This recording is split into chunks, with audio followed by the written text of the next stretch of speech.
Good morning, everyone, and welcome.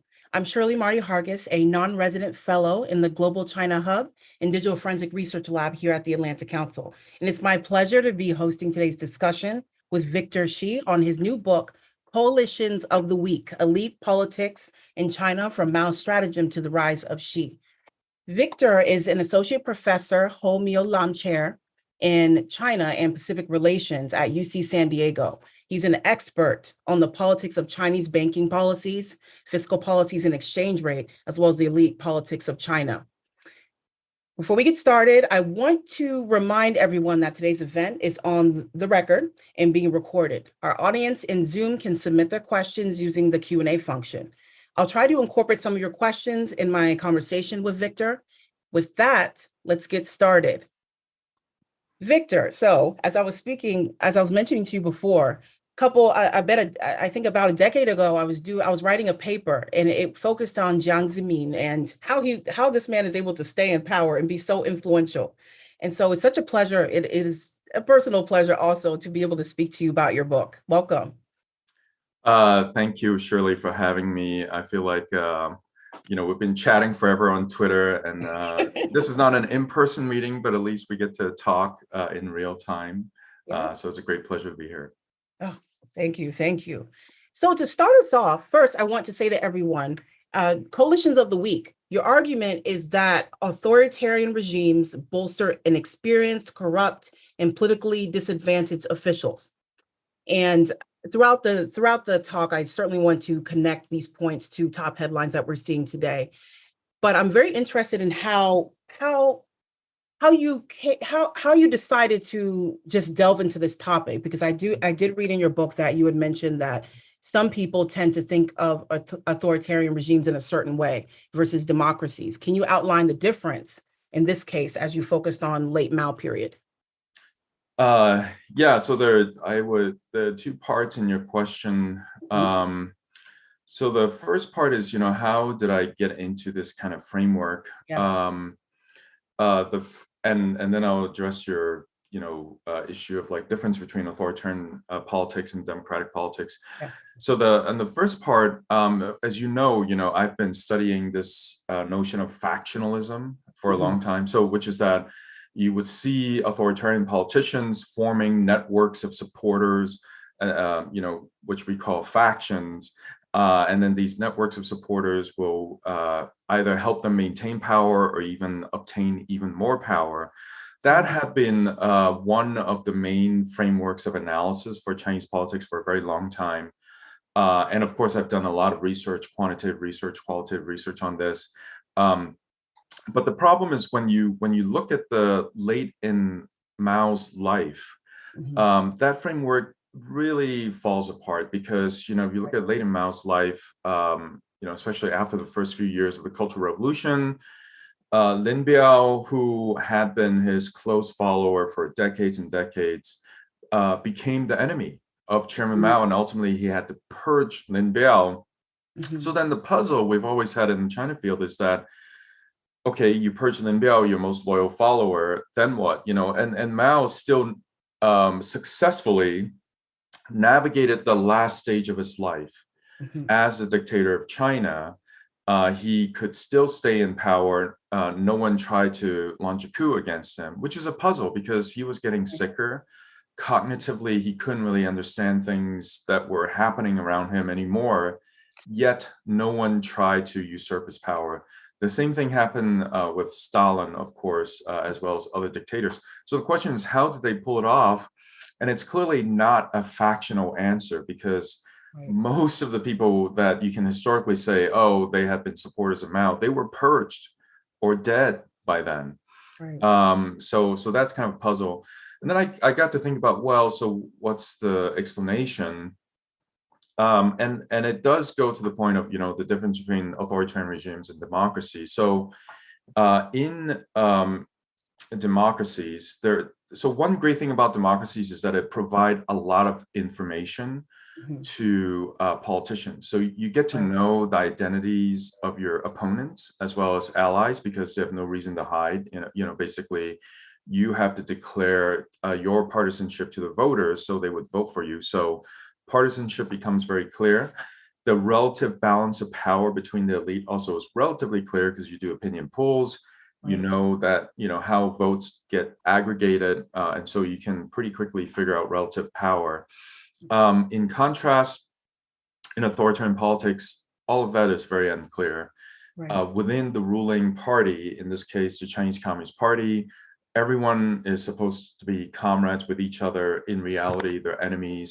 They're people who want to usurp the power of the dictator, but you really don't know who these people are. So for Mao, ultimately, he hit upon this, I would call more of an informational strategy than anything, of saying, okay, I don't know who's going to threaten me, so I'm just going to pick the people who I know can never threaten me to be senior officials in the regime. That way, I don't know if they hate me or love me or whatever. It doesn't really matter because they just don't have the capacity to threaten me. And the two types of officials that he replaced, even his loyal followers with, are either really weak and inexperienced officials who have never been in high politics. That's pretty intuitive, and we see even a little bit of this in the US, I guess. The other type of officials are people with highly compromised past. And in the Chinese Communist Party, people are a lot more vulnerable to this because, your historical eras, mistakes you made in the past, especially ideological ones, stay with you for life.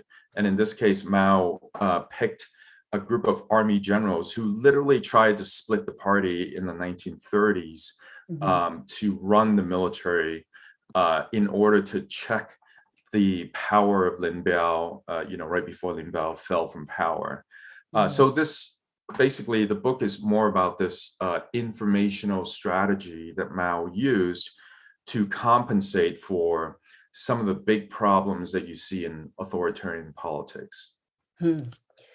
Speaking to your point about these junior level officials, one story that was striking, just at the beginning of your introduction, you tell the story of how Mao was shaking hands with the entire Politburo, and when he got to Vice Premier Wu Guixian, he didn't know who he didn't know who she was, and so but he, of course, fondly he greeted other folks that you would identify as being who have gone through the trenches with him. And so there was a concept in your book where you spoke on the Lao Haoren and in connection to Xi. And could you speak to how I believe in the 1980s these princelings struggled so much? They had, like you said, they had the background, they had the connections, the guanxi, they had all of that. Why was it so difficult for them, and how was she able to slip through the cracks? Yeah, so the majority of the book is about the Mao period, Yeah. about how Mao stayed in power, but I do have a chapter about the Deng Xiaoping period. Yes. So there was this kind of transition, between Mao period and Deng period, and I go through the analytical logic of this transition, and I Yes. won't get into that here. Folks will have to read the book Yeah. to get the full story.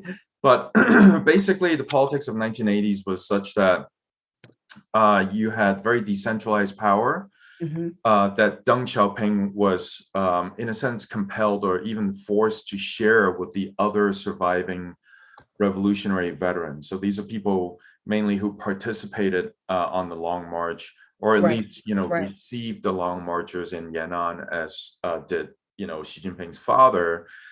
So there was power sharing, but these old guys, in the 1980s, they wanted to retain their influence as much as possible.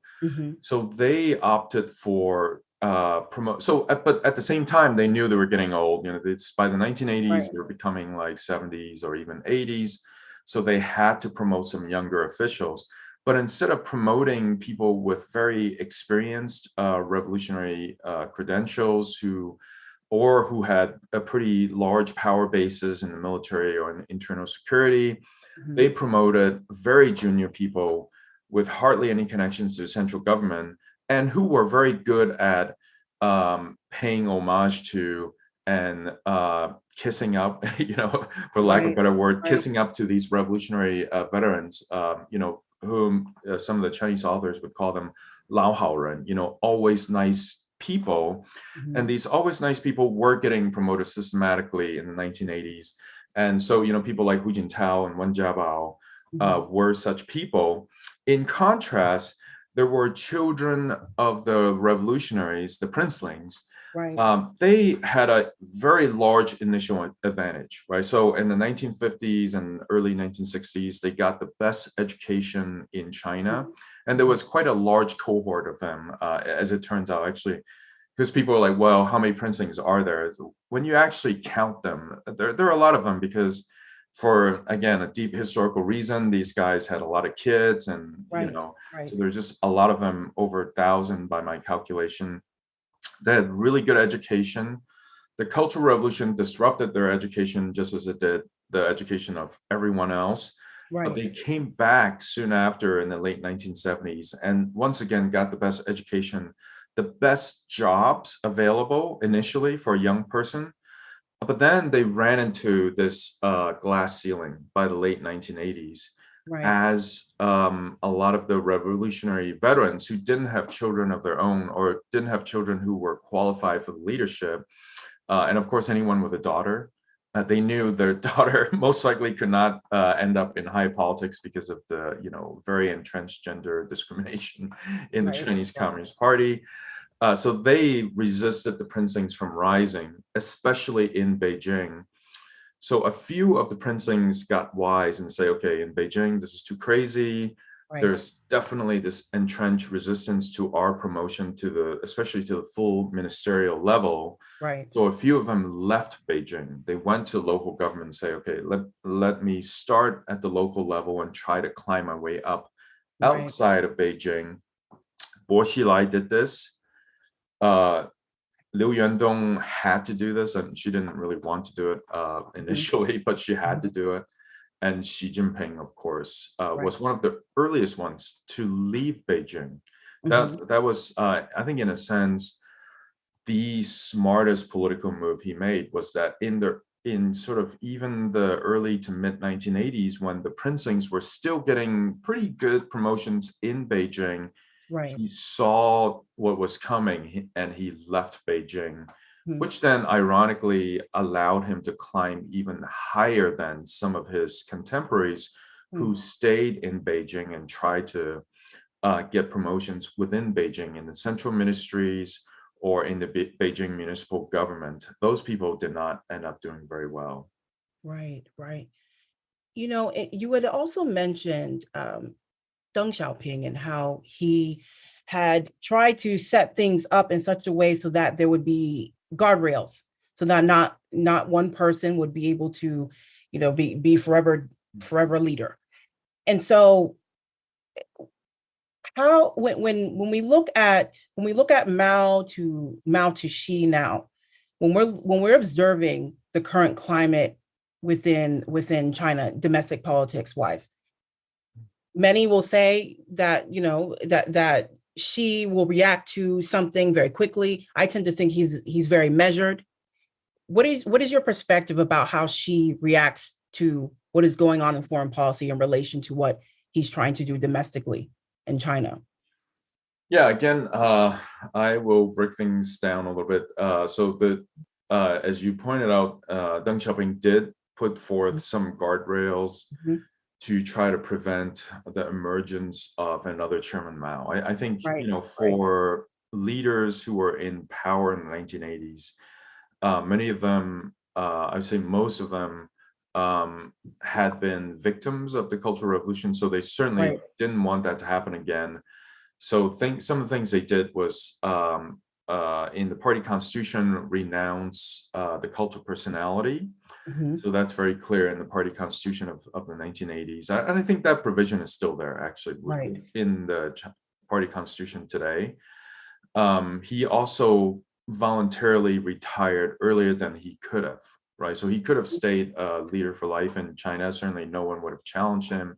right, He stepped down from the Central Military Commission after Tiananmen Square to allow to give Jiang Zemin, of course, subject of our mutual interest, to allow Jiang Zemin to be a full leader of the Chinese Communist Party, both the Right. Secretary General and also CMC. And also, he and his colleagues intentionally install a collective leadership in 1989. Right. And even in the publicly available speeches that Deng Xiaoping made, he said, the leadership that we're about to install, none of them are really that outstanding, Right. but we Right. don't care about individuals. We care about the collective, and we believe the collective will be wise enough to govern China.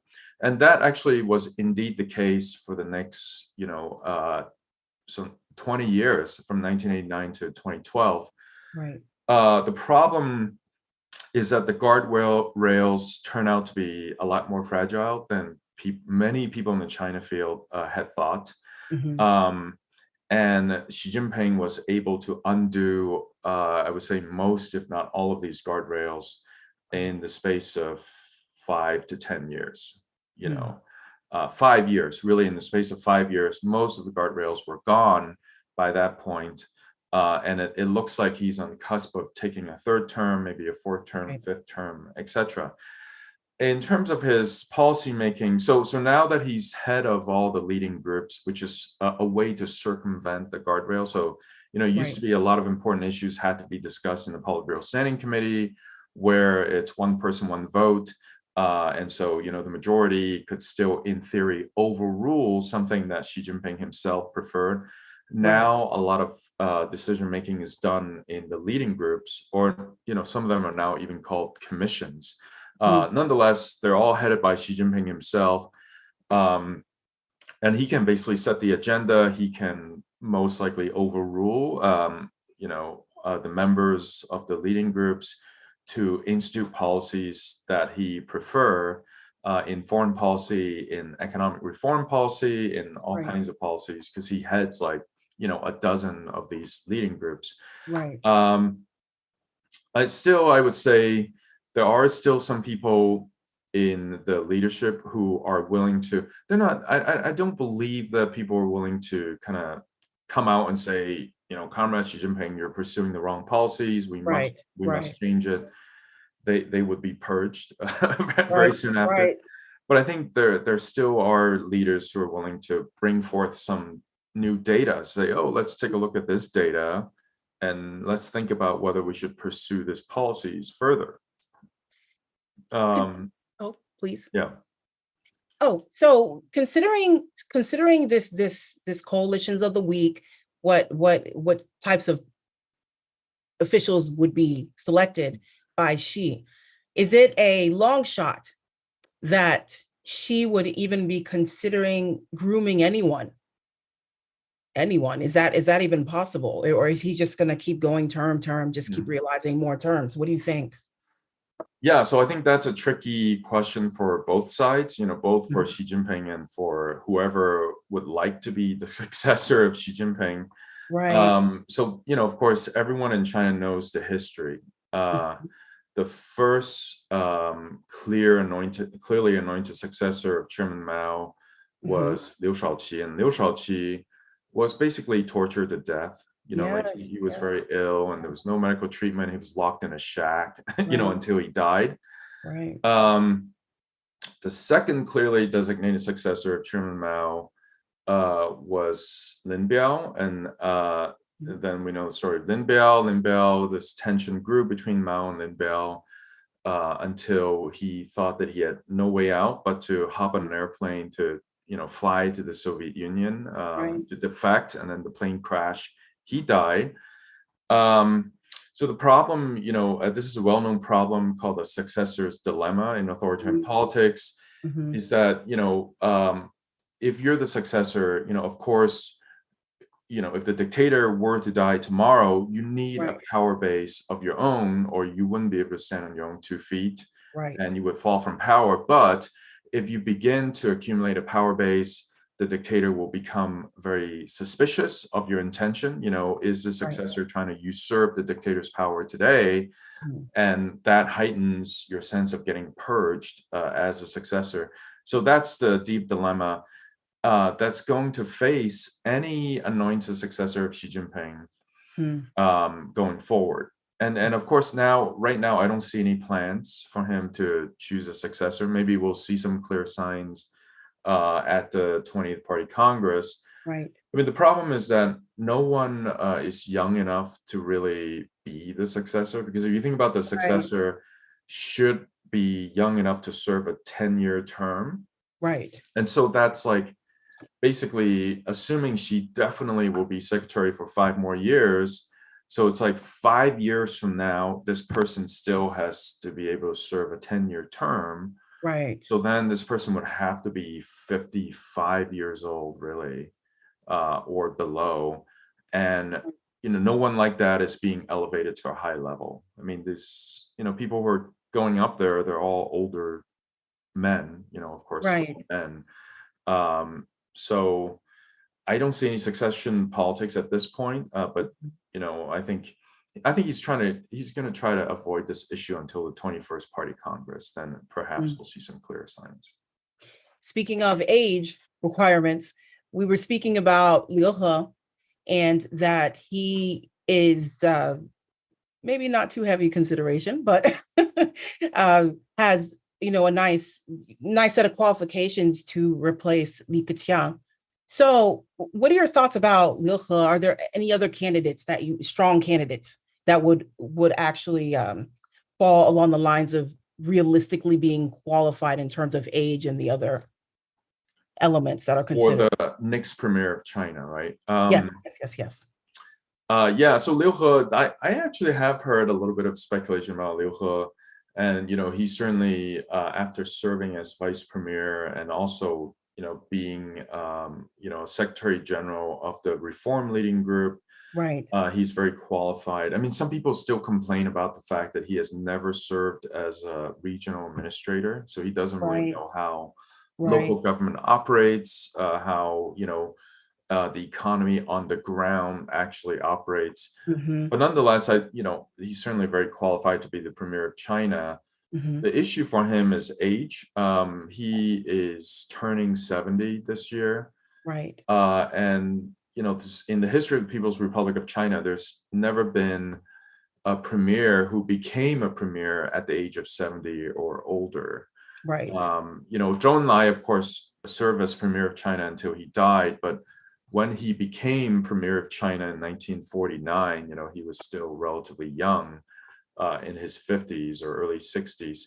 So for Liu He to become premier, I think that would be quite something that would be definitely breaking with the norms. I think right. more importantly, that will signal this kind of gerontocracy that is emerging, if it is to be him.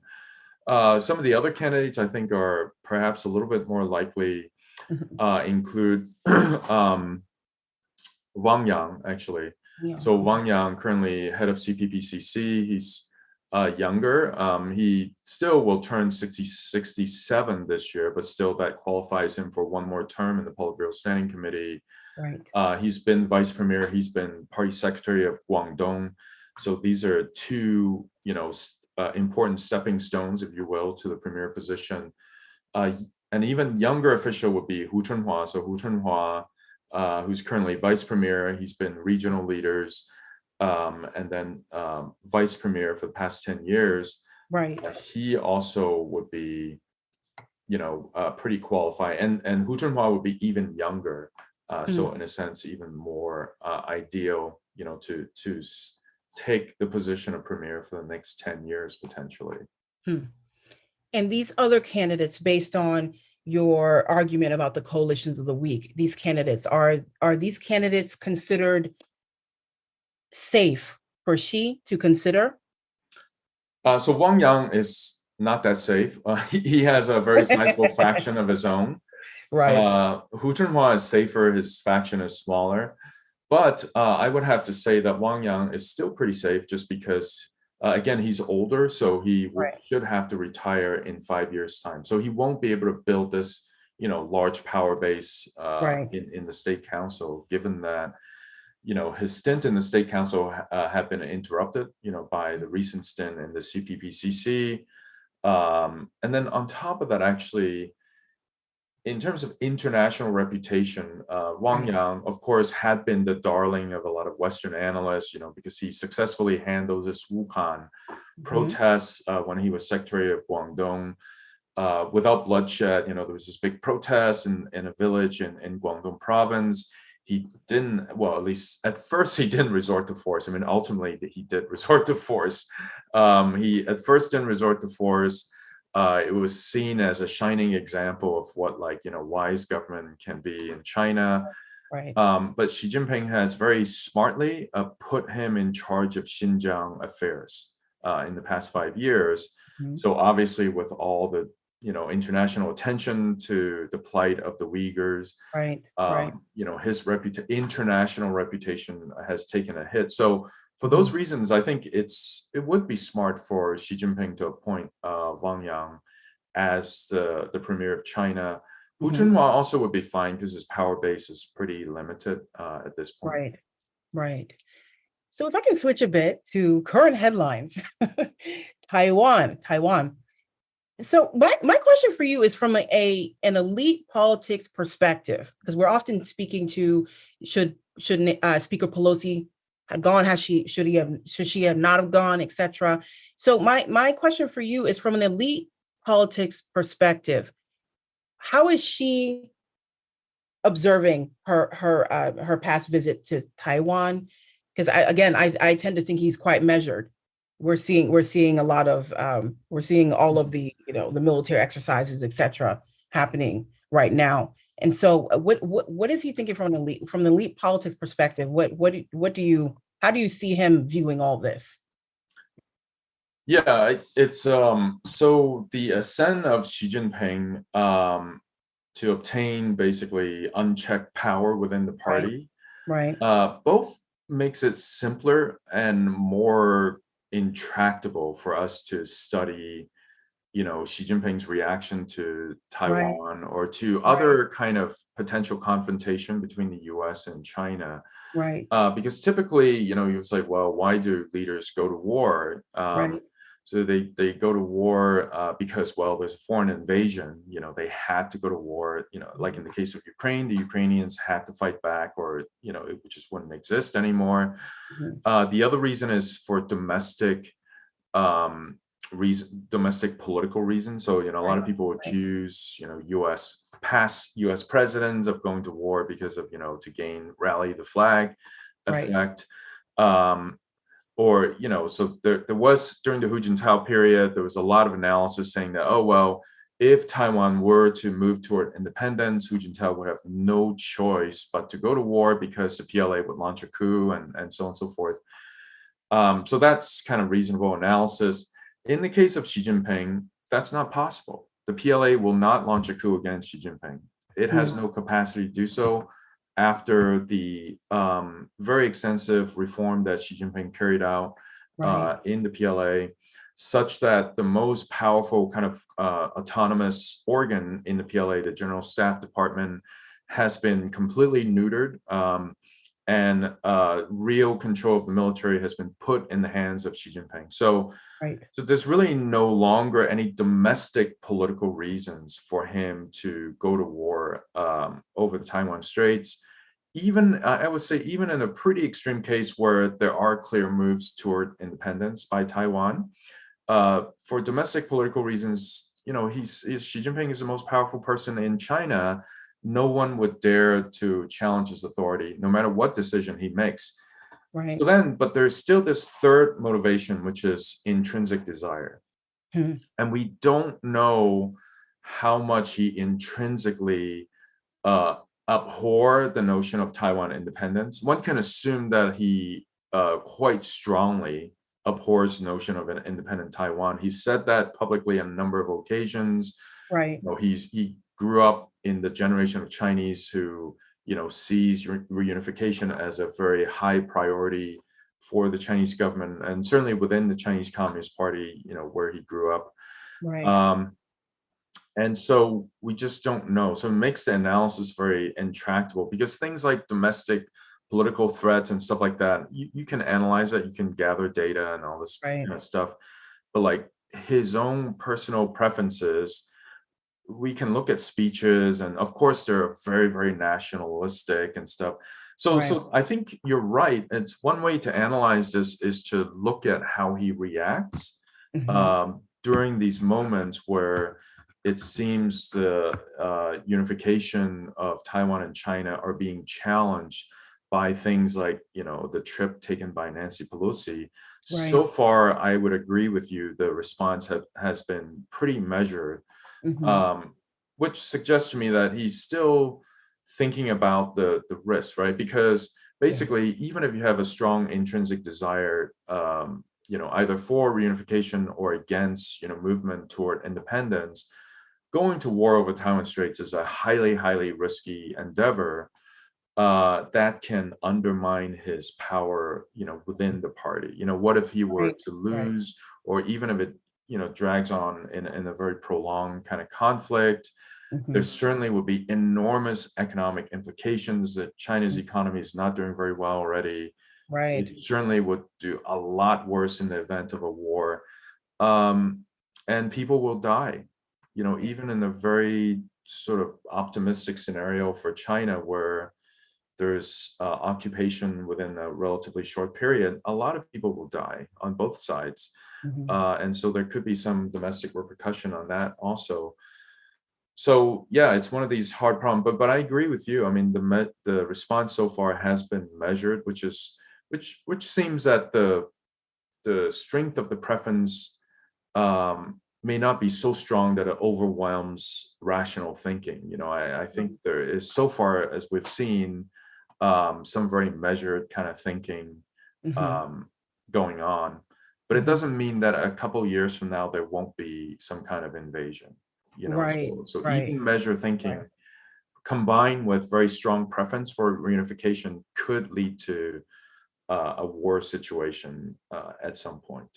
Right. Right. Right. Right. So in the lead to the 20th NPC, we're going to see, well, we'll see if we're going to see some switching around of people.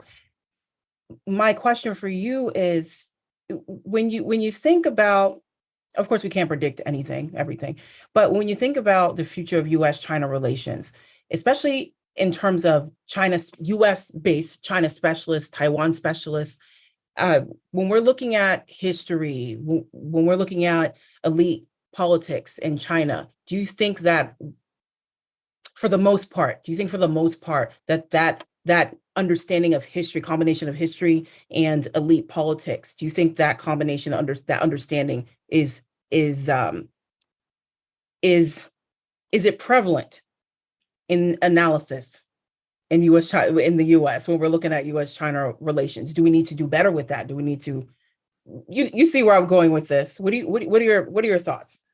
Yeah, I think it's always helpful to know the history. Certainly, as someone who's Yes. spent over 10 years writing the book, I definitely would urge people to study Hmm. history of the Chinese Communist Party. I think there are beginning to be some parallels between the late Mao period and Yes. Xi Yes. Jinping's rule. Yes. At the same time, and of course, we have experts who know a lot about history. Starting with Joseph Torigian, Yes. among the younger generation, certainly at American University, who knows also a great deal about both Soviet history and history of the CCP. Um, so the parallels are there, and you can use history to help you understand what's happening. But one Yes. also cannot be completely trapped by history. So I don't. Mhm. I'm certainly not someone who sees historical parallels or Right. echoes in everything. I mean, I think there are some brand new things that are happening in China that Mhm. will change the power dynamic in analyzing elite politics in China. So for one thing, in late Mao period, China was one of the poorest countries in the world. Right. Now China is the number two economy in the world. There are now, private sector stakeholders, billionaires, tech entrepreneurs with a vast amount of resources. Right. And of course, they're hunkering down right now because, of a lot of political pressure on them. But if there are some kind of political uncertainty were to emerge, there's some kind of elite split that you see. I think they will play a role. Right. They will play a role. They're not going to, because for them, is their businesses are in China. They Right. cannot, using the phrase, stand idly by and do nothing. I mean, Right. these are people who are going to shape the future of China. And that's very different from the Mao period, because Mao period is like, well, the party will just decide everything. One way or another, the party is going to decide everything. I Right. think we're in a kind of a different world now. So definitely study history, but not be trapped by these historical analogies. Right. Right. So if I can switch over to Q&A, there's an interesting question here. The question is, you mentioned that although no one disagrees with Xi, they may try to influence his thinking with information, presumably through the I believe the Neisan system. What sort of information would be required to make Xi reconsider his commitment to Russia, Putin's competency, WMDs? To make Xi recommit, to double down on Russia. Actually, so my thinking on this is probably would be a bit different. Of course, you can say, well, obviously information about Russia winning, would Right. would cause China to redouble their commitment to Russia. But Right. actually, I think that actually information about Russia losing and Mm, also a potential plot against Putin will force China to redouble support for Putin's regime and mm, for the Russian military. And mm. and my reasoning is this: the biggest. So so you talk about Taiwan. Taiwan is not a real national security threat to China. So I'm gonna go and say this. People are gonna attack me and send I me was like, oh, okay, comments, Victor. but look, Go a ahead. real national security threat is when something happens in your surrounding that actually will disrupt political and economic life in the country, right?